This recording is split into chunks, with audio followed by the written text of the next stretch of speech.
So you are looking to buy your first legend, or you just bought one and feel unsatisfied? I had almost 5000 hours in that game and will give you my recommendation from a position of a person who wants to get bright emotions, maximum fun and enjoyment from this game. So let's get started. First I would recommend you to unlock Octane. This is very cool dynamic character with a huge number of tricks up his sleeve and definitely gonna give you bright emotions from a gameplay. Your jump pad allows you to not only shorten distance to the enemy, but get on his high ground, so he does not have any advantage over you. Jump pad can be used for saving teammates, blocking doorways and lots of other cool stuff. Also Octane has an awesome speed boost that activates when you want to, not when you are being shot, unlike Bangalore. And it lasts quite long, but you have to pay the price for that with your own health. Steam is very cool thing, because during a firefight, when you actively strafe and shoot from the hip, it's much harder to aim at you than all the other legends that don't have speed boost.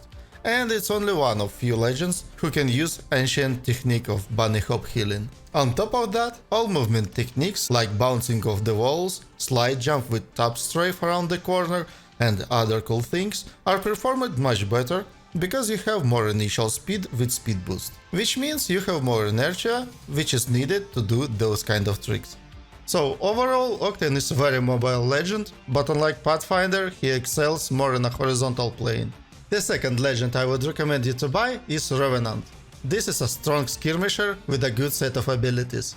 Your tactical allows you to shorten distance to finish off low HP targets, and you can use it to escape from sticky situations. Also, tactical paired with passive, which allows you to climb very high, helps you quickly change elevations and juke your opponents. And ultimate ability drastically increases your survivability. Extra 75 health, which replenish after you knock someone, are very handy. It makes you almost like a Gibraltar with his hand shield. And the most beautiful thing about Revenant and Octane is that the skill ceiling is very high. And that means that you're gonna have a feeling that you always learn something new for a long time. And to be completely honest with y'all, the saddest part about games like Apex is that you have already experienced everything in this game and nothing brings you joy anymore. So you just continue playing by inertia and feeling nothing at all. So I'm really happy for you, because for you it's only the beginning. But if there are any Apex dinosaurs watching this video for some reasons, let me know about that in the comments down below. Let's see how many of you are there. Overall, Revenant skill set allowing you to play hyper aggressively in all type of games. Very strong legend, definitely give it a shot. So, who should you buy next? I'd say Alter. You had enough mobility heroes and Alter fulfills a way different aggressive playstyle. The ability to create unintended entrances and way outs almost anywhere she wants makes her an excellent push hero. Being able to outsmart your opponents brings you a satisfaction on another level. It's always a pleasure of being able to win a fight, not because your mechanical skills, but because of your brains. And Alter has a very handy ultimate, which allows you to get out to safe spot when you feel that your push is failing, or you suddenly being third-partied, or your stupid teammate solo push and got knocked out. So you got a chance to save him and reset. And I forgot about passive ability, which is not only shows this box nearby, so you can understand where fight is going, but you can remotely grab one item from any death box around. When you hot drop, being able to grab extra cells from distant death box is a lifesaver. And dear fellas, I hope so far it's been interesting and helpful to watch this video, and if it was, please boop a like button down below, it will drastically help me to grow a new channel from scratch and I really need it. So let's keep going. And the fourth legend I would recommend you to buy is a Horizon. Horizon is an opposite of Octane and has a little horizontal mobility but a lot of vertical mobility. And that is very handy when you're fighting in multi-level locations. Her grab lift lasts 12 seconds and during that time you can in and out an infinite amount of times. That's a multi-purpose ability which can be used not only to lift you, but also for blocking doors, hallways and can do lots of other cool things. And most importantly, this lift allows you and your team easily reach any height. And a good position in Apex is a key to success. And having the ability to fight with the enemy on same level instead of being on low ground and they poke and shoot at you from above when they want to and you don't, is precious. On top of that, Horizon has an awesome passive that allows you to fall from any height and keep all your momentum, so you can go a slight jump right after landing. And all this, combined with your tactical, when you're fighting in multi-level locations, will allow you to keep your swiftness at very high level. Also, Horizon's ult is very strong and versatile. A thrown black hole and 2 arc stars can obliterate whole team in a second. So, Octane and Horizon are 2 heroes with very versatile skills that can be used in unintended ways. For example, you can toss your jump at enemy's feet, and while he tries to figure out why he's suddenly flying, you destroy him mid-air. And the most satisfying part is that while he's flying, he has increased bullet spread, so he won't be able to precisely shoot back at you. I really like Horizon's skillset and truly enjoying her gameplay. It gives a lot of bright emotions, so definitely give her a try. And as the 5th legend I would highly recommend you to go is Mad Magia. Interrupting healing, opening blocked doors, denying solid cover, overall being annoying as fuck is all about Magia. It's a well-balanced hero that's designed for a short-range combat, but besides that, also performs great at long range. Most of the time, I'm playing her with a sniper rifle, because her tactical can flush enemy out of their cover at very long distances. And the most weakest part of sniper rifles is that wounded enemy can always hide behind solid cover and heal up. So with your tactical, you always had a chance to finish them up when they run out. And Magia's ultimate is a cherry on top of cake. It's not only speed boosts whole team for traversing across the map and mid-fight, but also can boop players out of cover and slow them down. Also, Wrecking Ball can destroy blocked doors, so you always have a nasty opening on people who holds them. So in my opinion, Magia is a really good character for creative players. So what legend I would advise you to buy next? Number 6 goes Loba. Loba is a kind of a hybrid. She's less mobile than others, but in return she can pick up any guns you want and upgrade them way faster than any other legend. Sometimes in Apex it's very hard to find a desired set of weapons and upgrades for them, and Loba makes that much easier.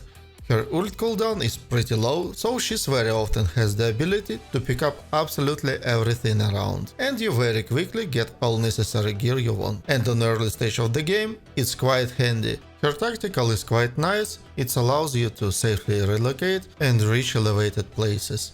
Loba is nice for newcomers. If you are not used to play with absolutely all the weapons you have and you are just starting to learn and have a few favorite guns you wanna play with, you can give Loba a priority and unlock her first, just to pick up only your favorite guns which you're comfortable with, and slowly you will learn to play with some other guns. But at least you will have a main weapon that you can rely on. On top of that, you will always have a large amount of shield cells and medkits and will not have to run around looking for them. In general, playing Loba is quite convenient and makes game easier for you and your allies. Number 7. If you don't wanna take Loba and still eager for some dynamic gameplay and all previous legends bored you for some reason,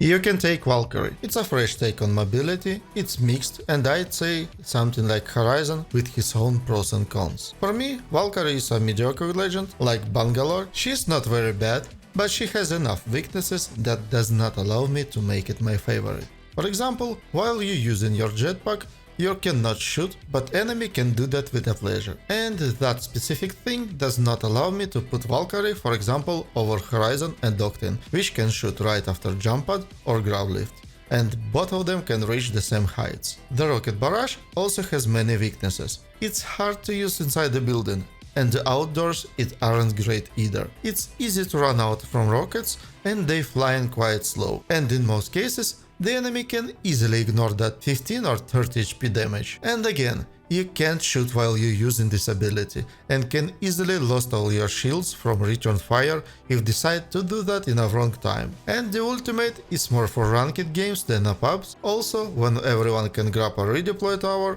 the value of that skill significantly decreases. Not the most fun hero for me, but choosing between Loba and Valkyrie is a matter of taste.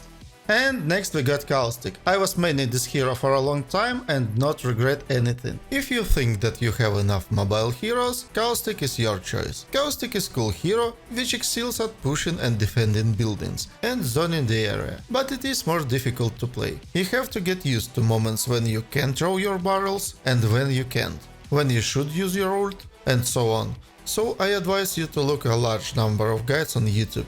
Caustic is very interesting legend. Unfortunately, you can't rely on gas damage like in old days, but most of all tricks still work. Damn, I miss the old days with indestructible barrels and blurred vision in gas. That was such a golden time for Caustic. And number 9 is Mirage. Mirage is a very fun legend, because if you can properly imitate the decoys, sometimes you can do a very hilarious things when the enemy does not realize that instead of decoy there is a real player. So he will run past you and all of a sudden he gets destroyed in the back. Believe me, such funny moments with bamboozling people raise your mood to the skies for the rest of the day. And from this point of view, the Mirage is very cheerful legend. Although, against skillful players, Mirage is quite weak, because it's very easy for knowledgeable players distinguish real one from clones. For example, when your decoys are scattered, Mirage always blinks, and if you are paying close enough attention, you always gonna find original one. Also, there is a lot of indirect signs by which you can tell where is the real Mirage. But if you are fighting indoors, your ultimate can play well into your hands. Overall, it is required to have at least base knowledge on how players behave, how they act and how they don't. So you can capitalize on that, outsmart and deceive your enemy and make him swallow the bait. Sounds too complicated? And it is. That's why Mirage ain't too popular. And next we get a Newcastle. That's a very cool hero which can save his teammates in a very desperate situation. Just imagine, that dude get 3 skills which can block damage, a huge wall which can provide cover for a whole team, a handy small moving shield, and can revive anyone on a move while being covered with his knockdown shield, and can leap at any teammate with his ult from a solid distance. What a pal! I've played a lot of Newcastle and I'm telling you, that's a really solid choice for people who love to support. Where that legend shines the most is ranked. It's very good for climbing ranks. Why I didn't recommend it earlier? I think ranked is not a place where you're gonna get a lot of fun. It requires concentrated, disciplined gameplay with a lot of communication. Because you are playing for the result, and there is not much space to fun since everybody around is very salty to get positive RP. So, if you don't want to build a wall, maybe you want to build a fence. Number 11. Watson. This is also a good character for rank. She's not too popular now, but still good. Watson allows you to feel relatively safe on a small area because of a bunch of fences standing around the perimeter. Plus, the ultimate ability shuts down any grenades that come in at your direction and can be easily recharged with only one ult accelerator. All of this significantly reduces the willingness of people to push you in ranked, because they have to somehow first deal with defense to get to you and they cannot throw any grenade inside. On top of that, your pylon slowly regenerates your teammates' shields, and overall it's not an easy task, when another squad can easily jump on a pushing team if they aren't quick enough or took too much damage. So, Watson is a strong for static defense, but her weakness is that she practically can't find any use while she's moving, or let's say in a dynamic squad that always on a move. So you just don't have time to set up any kind of solid defense, and all these fences that you're gonna put right out in the open aren't much effective. And if you didn't like defense, maybe you wanna build a small wall, or actually you can make 3 small walls. Number 12. Rampart. Rampart is a very interesting legend with her own pros and cons. With her barricades, you can save yourself from incoming damage, you can block doors, you can cover your ally to revive, and you can just get extra bonus damage in case of some positional firefights. Rampart is a good character to play some rank, but in public games you will feel a little restrained, because you need a slow approach to most of the fights. And if you had an Octane and Pathfinder in a team, your walls would be not used by no one but yourself. Your allies will be already fighting in a close quarters while you just sit somewhere in the back behind your walls. And then they're gonna die and blame you to not being with them. So, developing an understanding of how to work with walls is crucial for a successful play in Rampart. You need to know when you can stay with your walls and when you need to be with your team. Because when your squad on a move, you need to constantly balance between putting your wall in advance of some unexpected bullshit and taking them back with you when you are done in the area. Rampart's minigun isn't that great, its effective range is about 30 meters and most of the time you won't kill someone at a distance with that thing. People are not stupid, they will quickly run to the cover and heal up. And most powerful thing about Rampart ult is that it can break doors. So next time when Smarta's Wraith tries to heal up behind door, just put a barricade in front of it and give her a taste of amplified machine gun fire. Where were we? As a 14th legend, I would advise you to go for Ashe. It's a very solid legend with a good skill set for a ranked games. Since she can see where people dying, you can scan your map for third-party opportunities and strike fast with your ultimate. Also, you can TP out your knocked allies with it, so overall her ult is a nice skill. But what I really don't like about Ashe is her tactical. That's a slow flying aerial denying tool which can be sometimes handy, but most of the time enemy can totally ignore the fact that he being snared and fight you back. And it's very hard to catch running people with it, you need to lead a lot even at 15 meters and that problem increases with distance. And usually enemy just gonna went around the corner while that thing coming at them. And if you even catch someone, usually there is enough space for enemy to play around nearest cover and fight you back or even knock you down. So Ashe tactical could really get some love from developers and fly faster. They ask you how you are, you just have to say that you're fine. Number 14th. And next we have Ballistic. He has a strong tactical and it's pretty unpleasant to play against with. You can win a lot of 1v1s because of enemy weapon overhits and jam, and that, combined with his ult, which gives a move speed, reload speed, gives you a good edge over your opponent, and possibility to hit 3 regular weapons at the same time is better than almost equal thing on Vantage. And simplicity of his ability allow you to be effective at that hero from the first match. Unfortunately, there is a lot of legends with more attractive skill set, that's why you don't see a lot of ballistics in a game. Next legend in our shopping list is Conduit. A lot of players finding her skill set good, but to me personally it's not that attractive and I think it's kinda mediocre. Think of your tactical as a temporary battery, which you can consume while move, reloading and shooting. But me personally always got feeling that I can eat battery in the same time and get more profit out of it. The most obvious thing that you can use a medkit while tactical replenish your shields, but for some reason I prefer to pop battery so I won't hit situation when my temporary shield's gonna disappear soon and I'm in the middle of a push. Of course, it's good that you can distantly heal an ally if he being pinched, but even a little damage inflict will stop healing and it won't do much. So obviously you can find the situations when that skill can be very useful, but in my experience there is not so many. But if you had another opinion on that topic, feel free to write it in the comments down below. Overall, not very attractive legend to my taste. And number 16 takes Vantage. She got nice tactical ability, which allows you to reach very high places and be very mobile at the same time.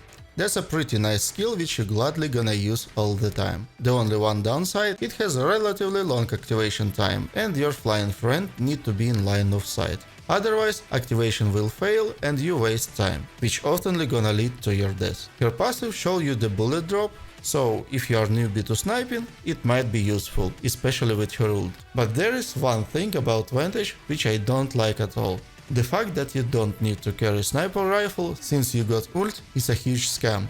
If you can snipe, 7 shots it's never enough. If you can't, it's even worse, because if you grab sentinel from ground, you can fire all day and have some room for misses. Of course you can replenish your sniper shot with ultimate accelerator, but if you need to do that in the middle of a fight, that's a huge problem. And if you miss few ultimate shots, well, you're not gonna knock anyone with rest of your bullets, since most of the time you need 3 hits to knock purple armor, and usually after second shot enemy will just disappear behind the cover until he fully restores. And if you decide to carry a sniper rifle, then you got just useless ult. Maybe later developers gonna fix that weird mechanic when damage of first shot of your bolt action ultimate is equal to longbow 50 damage. Meanwhile, 2 charged sentinel shots gives you more damage than 2 shots with ult, and that applies to your headshot damage. I'm not quite sure that ultimate damage is supposed to be bigger than damage from ground weapons, but otherwise why do it even exist? Nothing surprising to see those strange ideas, but to be honest, we all saw how developers tried to balance Peacekeeper and how they create a useless category of marksman rifles. But that's another topic to discuss. And number 17 in our shopping list takes Catalyst. Catalyst during her lifespan got some nerfs. Mostly because of the competitive Apex, where she was very popular. Her ult can provide a great visual cover, and it's very unpleasant for enemy to pass through. Now in a pubs, I can't say that I'm having some problems to play against Catalyst, so for some time she gonna be in oblivion until she gets a major buff. I mean, it's okay to hold hallways and rebuild and reinforce doors, but is that what you want to do in a dynamic movement game? Especially when you really want to have some fun and joy? If you are salty ranked player, I get that, but we are talking about having fun in Apex, not about getting result in having positive RP gains. So don't get me wrong, Catalyst is okay, but for some reason you always got a better choices for now. And number 18 proudly takes Seer. So Seer is good for crowd control. His ultimate can give you a vital info when you're being pushed or pushing someone. Also, it's very handy when you're fighting with a risk of being third-partied. And if you got info in time, you get a chance to disengage and let the rest of the team fight each other, and then third-party them. Also, if enemy team is not well coordinated and splitted, you can easily find a weakling and pick him up first. Seer's passive allows you to be always ready for ambushes and seek for raiding solos, or just check if a location where you're entering is safe. And Seer is kinda okay. The most valuable thing about his tactical is that it prevents people from using heals and revives by stunning them. Also, it reveals target for a short duration of time and silences them, so they cannot use abilities for a few seconds. In a most case scenarios, enemy won't need the abilities, they just gonna shoot you. But from time to time, you will prevent, for example, Gibby to toss his shield dome or Wraith go into a phase. If you want to have interesting game with Seer, you better to play some ranked. This legend is all about gathering info, and at last circles when lots of team around is the best place for it. In a pubs, at base case scenario, they gonna be only 2 teams alive at that point. Alternatively, you can take Krypto, but it's a very complicated team-oriented character. Krypto is a mastermind who leads the team, so if you think that you're just gonna make some basic collabs and get away with that, you're wrong. That's not enough for high ranks. So if you aren't good at communication with a team, Krypto doesn't make much sense, because he's tied to synchronize actions with his team. And if you can't do good callouts, or your team can't properly react on them because they don't give a fuck about you, then you're just wasting a hero slot. For example, you found an enemy squad that holed up in a house. Krypto flies in with his drone, EMPs enemy squad, and at the same moment your allies should start attacking the enemy in order to capitalize of the shield damage and slowdown effect. If your team is hesitate just a little bit, the enemy will simply heal up and your ultimate will be wasted.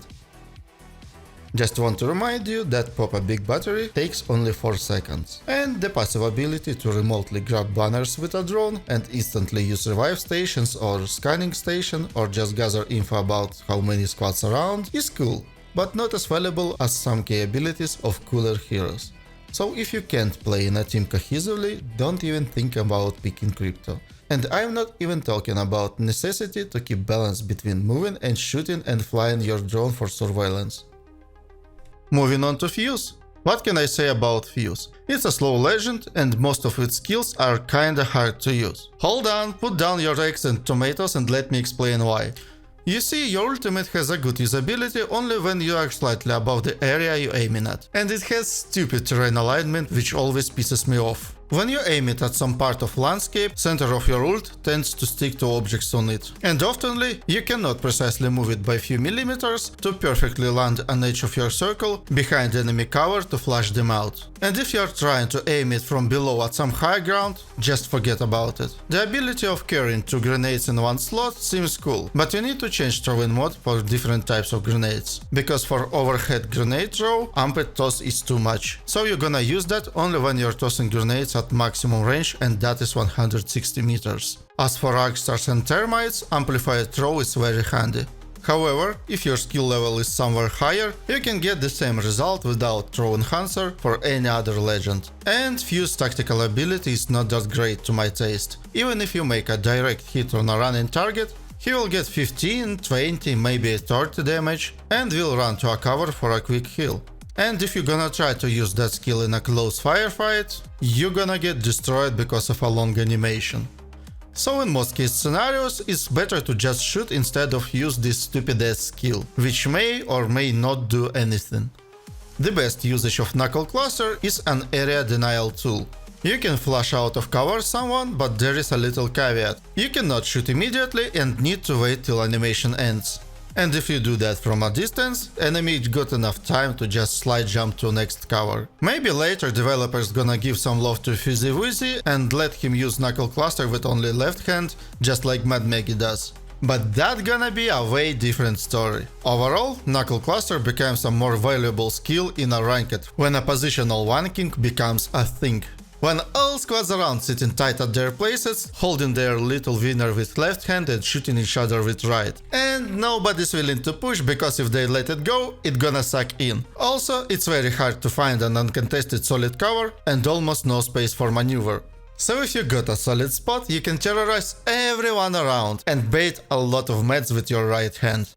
Overall, Fuse tactical ability has a lot of weak spots, so I rate it below mediocre. The same goes for his ult, which, supposed to developers' logic, trap an enemy squad inside. But nowadays, game has so much mobility skills that your ult can be easily countered, even with redeploy tower which being picked up from the ground. Or just enemy can do a high wall bounce or slide jump over if it slides on an uneven surface. And on top of that, huge amount of legends got skills that will allow whole squad to get out of there. So to my personal taste, all Fuse's skills are below average. That's why he's winning in the end. And second very often problem with Fuse's ult to me is when you need to finish off low HP target, you need to get inside your ring. Of course, you can partially negate that with your perks, but if you wanna choose another option, you're gonna stuck with that problem. And for now guys, I'm wishing you a good day, and next time we see, I'll have something interesting for y'all.